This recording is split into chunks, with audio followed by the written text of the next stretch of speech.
Para sa ating unang step, search mo lang ang Flutter install sa iyong browser.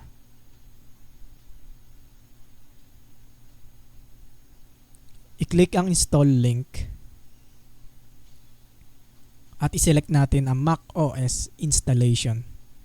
Bago tayo magsimula, makikita natin dito sa website kung ano yung mga system requirements para sa pag-install ng Flutter sa Mac natin. Isa na dito ay ang OS version. Minimum na hinihingi sa atin ay Mojave. Para makita ang current version ng OS mo ay pumunta lamang sa Apple icon sa upper left at i-click ang About Mac. Para sa demo na to, ang gamit ko ay Monterey. Ngayon, para ma-download natin yung files na kailangan ni Flutter, meron ditong dalawang pagpipilian. Pumunta ulit tayo sa About Mac ng ating laptop. Makikita mo rito kung anong chip meron ka. Una ay Intel at pangalawa ang Apple. Intel chips ang gamit ng mga lumang Apple devices at Apple naman ang gamit ng mga bago, especially yung M series. So ngayon, papipiliin ko ang Apple Silicon dahil ito ang chip ng aking computer. Kung may specific version ng Flutter na gusto mo i-install, click mo lang ang SDK archive at dito makikita ang iba't ibang version ni Flutter na pwede mo i-download. Pause nyo muna tong video dahil ipa-fast forward ko yung download ng Flutter SDK dito sa device ko. Tapos ko na i-download ng Flutter SDK dito sa Mac ko at makikita ko ito sa aking downloads folder. Okay, base sa instructions, kailangan natin gumawa ng isang folder kung saan pwede natin ilagay yung mga SDKs or ibang files related sa development para maging organized at maiwasan ng ibang aberya. Ilalagay ko ito sa loob ng aking administrator directory. Kung may directory ka na hindi mo makita, pwede mo ito hanapin sa loob ng Finders, Preferences at i-check lamang. Ngayon, gagawa na ako ng folder para sa development at idadrag ko lang dito yung Flutter folder na dinownload natin kanina.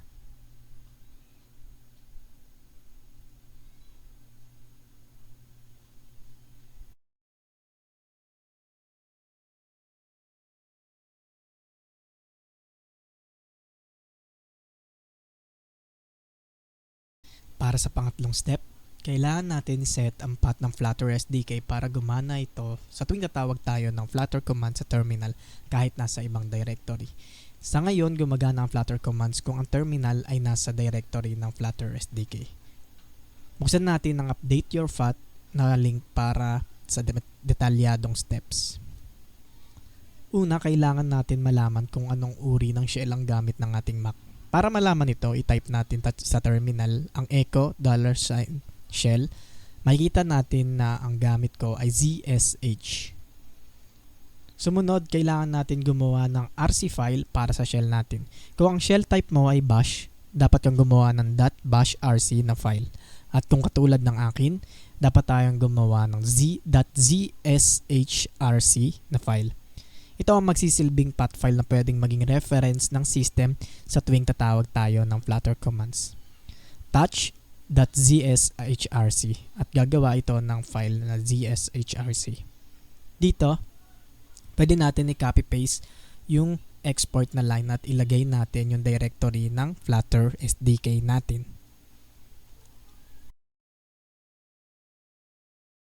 Okay, bumalik muna tayo sa terminal at puntahan natin yung directory ng Flutter SDK natin.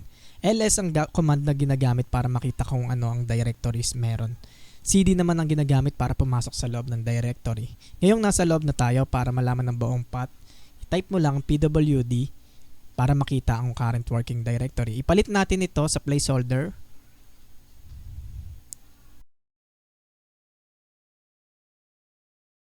I-save at i-close. Para naman i-double check kung ito ay accessible sa terminal, type natin ang which Flutter na command. Dapat lumabas yung full path ng Flutter SDK natin. Ngayon, subukan natin i-run ang Flutter Doctor na command. Ang Flutter Doctor na command ay tinutulungan tayo na i-analyze kung tama ba ang installation natin sa mga requirements or sa ibang files na kailangan para gumana si Flutter na maayos. Okay, i-post mo muna ulit dahil ipa-fast forward ko ang pag-download at pag-analyze ni Flutter sa ibang mga files na kailangan.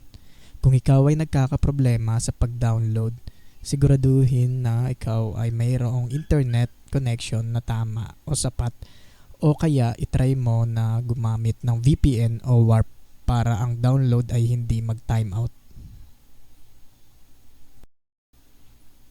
Ito ang resulta. Kung makikita natin, merong ibang tools na hindi pa naka-install tulad ng Android Toolchain, Xcode, at Android Studio. Simulan muna natin sa Android Studio. Pumunta tayo sa developer.android.com para i-download ang Android Studio.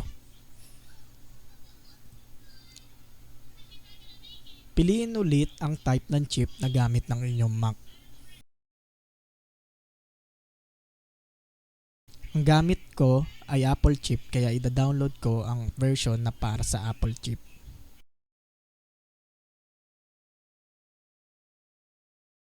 Pause ulit at fast forward natin hanggang matapos ang download.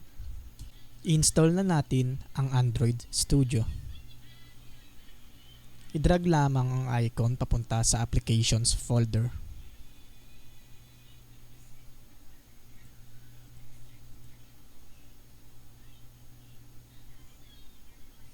Tapos nito, buksan na natin ang Android Studio. Basahin maigi ang mga permissions na hingi-hingi ng bawat application.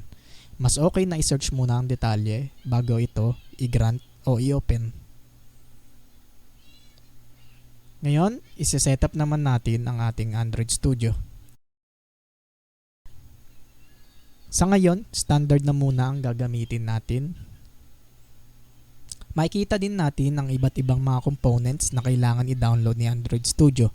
Mahalaga na lagi mo i-check kung ano ang mga components na dina-download upang makatipid ka ng resources.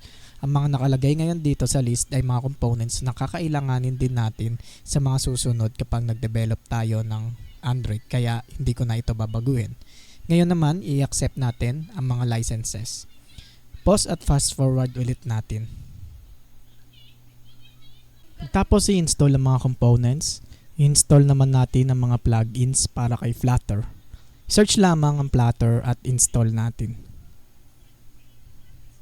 Mapapakita din ito ng dialog na dapat mo din i-install si Dart bilang part ni Flutter.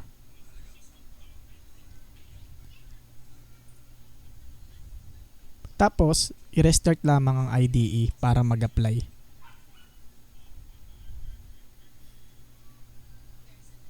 Makikita natin na ang plugin para kay Flutter ay naka-install na.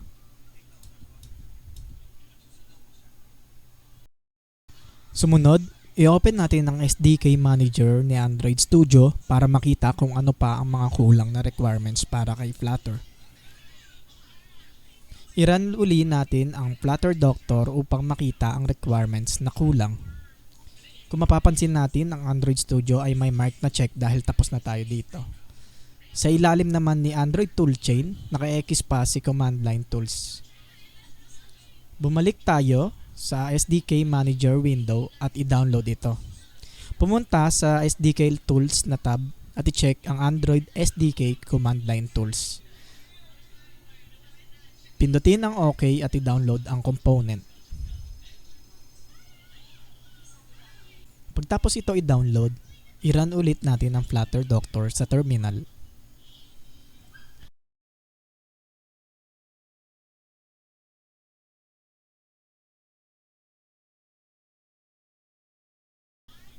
Makikita natin na ito ay may green sa kanyang kaliwa. Sumunod naman ay ang warning sa Android licenses. I-run lang natin ang binigay na command sa terminal para ma-accept yung licenses na kailangan ni Android.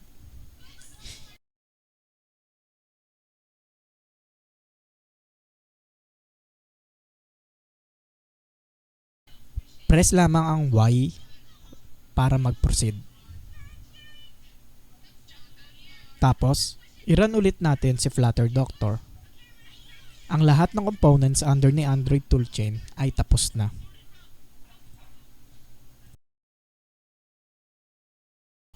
Subukan natin gumawa ng test na Flutter application.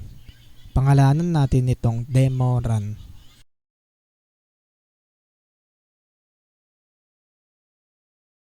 Pindutin ang create. Gagawa si Flutter ng default application para sa atin. Pwede natin itong gamitin para makita kung nai-setup ba natin ang mga components para sa Android ng tama. Bago i-run ang application, i-run muna natin ang emulator. Hanapin ang button para sa device manager sa upper right. Pindutin ang triangle na button para i-run ang emulator. Usually, matagal ang pag-start nito dahil bagong create pa lamang ito. Sunod, i-run naman natin ang application. Pindutin ang triangle na green na button para i-run ang application. Usually, matagal din ang pag-run ng application sa unang beses. Kung nasundan ang proseso ng tama, makikita na natin ang default counter app sa emulator.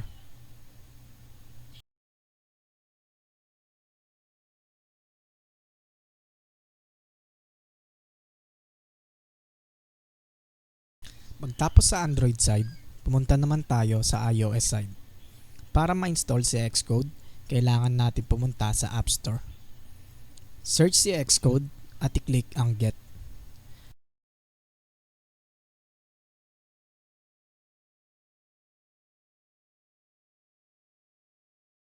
Para sa may mababang version ng macOS, kailangan muna natin mag-upgrade para ito ay ma-download.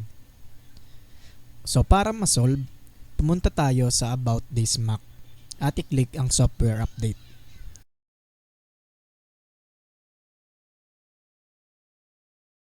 Makikita natin na sinasuggest ni Mac ang version na Sonoma. Pwede mo din i-check at basahin kung ano ang mga update na meron dito.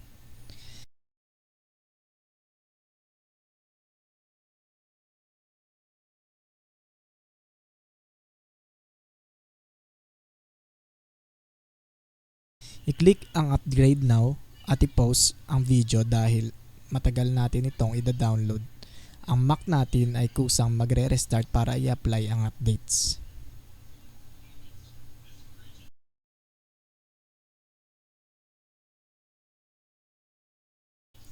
Pagtapos i-install ang updates para sa macOS Sonoma, subukan ulit natin i-download si Xcode.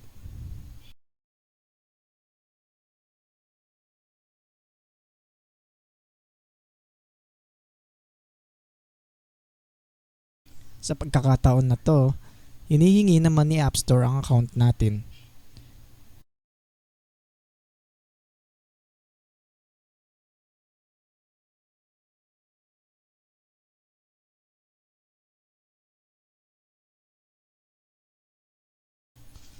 Pagkatapos mag-sign in, pumunta ulit kay Xcode at i-download. Ngayon, magsisimula na ito sa pag-download.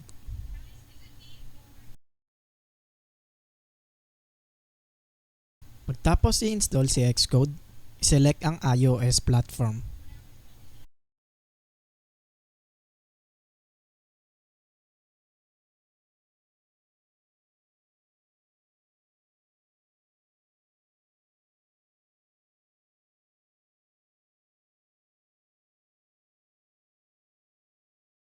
I-select ang continue at hintayin matapos ang pag-download ng mga components. Pause at pass forward ulit. Matapos i-install ang iOS components sa Xcode, bumalik ulit tayo sa terminal at i-run ang Flutter Doctor. Ngayon naman, CocoaPods na lang ang kulang sa Xcode components. Ang CocoaPods ay mahalaga para sa pag-download ng dependencies na related sa iOS development. Sa tutorial na to, i-install natin siya gamit ang Homebrew instead kay Gem. Pumunta sa website ni Homebrew at i-run ang command na provided para sa installation nito.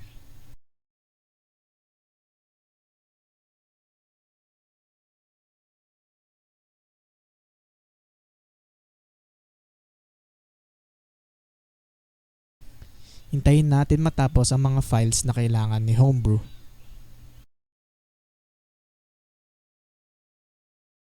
Para gumana din sa terminal si Homebrew, kailangan din natin siya idagdag sa RC file ng terminal natin. I-open ulit ang .zshrc at ilagay ang path ni brew. By default, ito ang value ng full path ni Homebrew. Mag-open ng bagong terminal at i-run ang brew install CocoaPods para install naman si CocoaPods. Hintayin ulit ito hanggang sa matapos.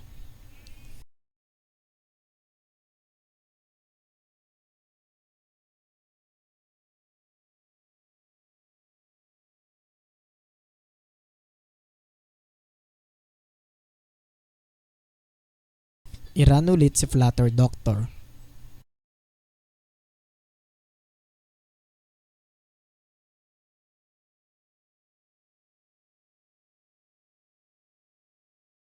Tapos na si CocoaPods pero may nakalagay na error sa Xcode installation natin. I-run lang ang provided na command para masolve ang error.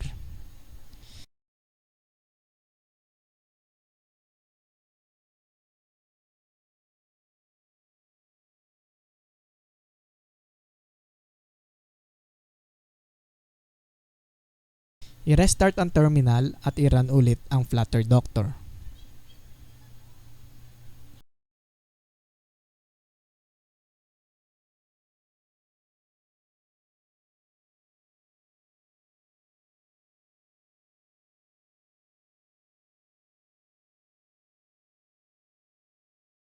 Sa pagkakataon na to, subukan natin mag-run ng app gamit si VS Code. Pumunta lang sa website ni VS Code at i-install ito sa iyong device.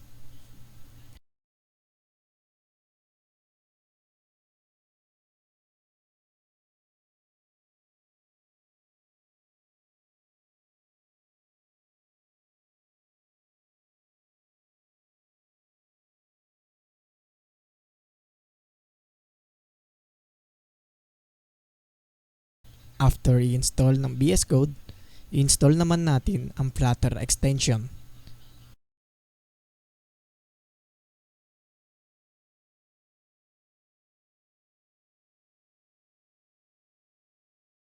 Sabay din itong ini-install si Dart.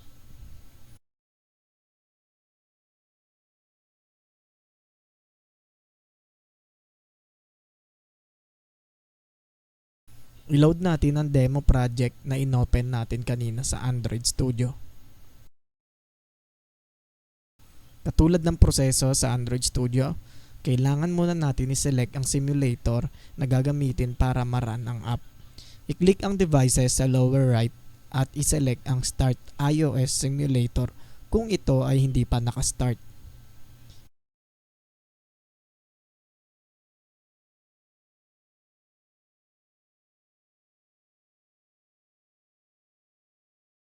Usually, matagal ito mag-loading sa unang start.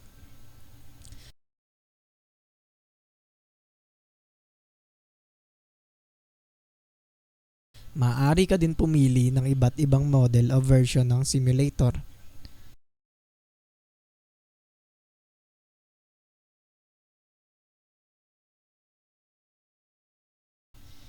I-open natin ang main.dart na file gamit ang search o ang command +P. I-click ang Start Debugging button para ito ay i-run sa simulator. Sa unang run, ito din ay matagal kagaya sa Android. Congratulations! Pwede ka na mag-develop ng Android at iOS apps gamit si Flutter. Pwedeng may ma-encounter kang problema sa installation at isa na dito ay ang path name. Basahing maigi ang warning na pinapakita ni Flutter Doctor para ito ay masolve.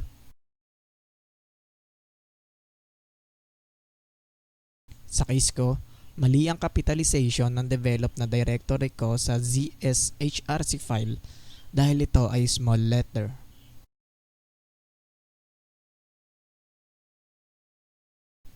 Pagkatapos ko ito i-update, nawala na ang warning.